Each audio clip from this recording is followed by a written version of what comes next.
Absolutely. Georgia, you were waving your hand at somebody. Yeah.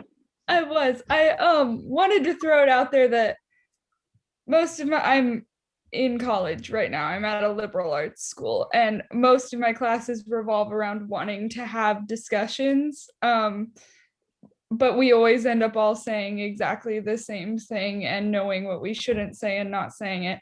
And I just think that this was the most productive group conversation I've had in the shortest amount of time in my whole educational career. And I want to educate in all the things. So I just think it was really effective, especially coming from someone who does it like 4 or 5 times a week in a non-productive way. It felt great. Yeah. Georgia, what did you observe that we were doing that made that possible? I think having someone start with like a brave stance of saying something concrete, and having a question that allows for that instead of like, do you think diversity is good? Like that's like not a good place to start, and it's where a lot of things start.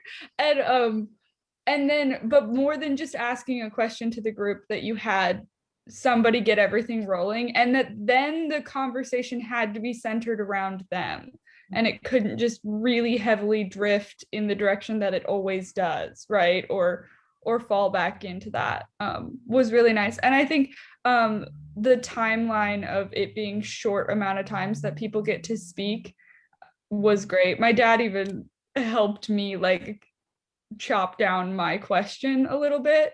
And part of that is I'm probably used to like really dragging out the things that I'm saying because of how group discussion has looked for me in my life. But yeah, I think just the conciseness of everything helps you feel like things are moving and that it's not so personal. I don't know. You're really playing with ideas. Yeah. Thank you. To add to that, Jim, I really liked how the person who asked the question, I mean, it took a while to figure out, like, they're going to immediately be asked if they have a follow-up question.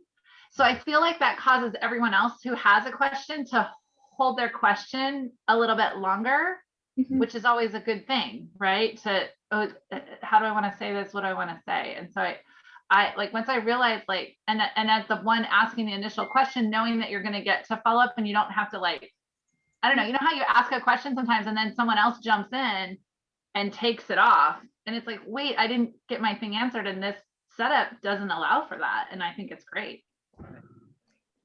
Yeah, Susie, I was just gonna add, and Georgia, to that, like, so I was in their cohort. I signed up after attending the practice circles and never asking a question, and never like, this is my first time ever taking a 2 minutes in my whole experience. So like, so yeah, so it was because of that, like, I just wanted to like process through and how do you ask something that that carried the weight. But I think I was so drawn to it because I feel like we hear a lot, or I hear in my worlds of like being the voice of the voiceless. And I don't believe that anybody is voiceless. Like, everyone has a voice. My job is to create a space for them to safely use that voice. And this is why I kind of latched on to this practice. And Peggy, are you seeing a way to use this method in your work? Yeah,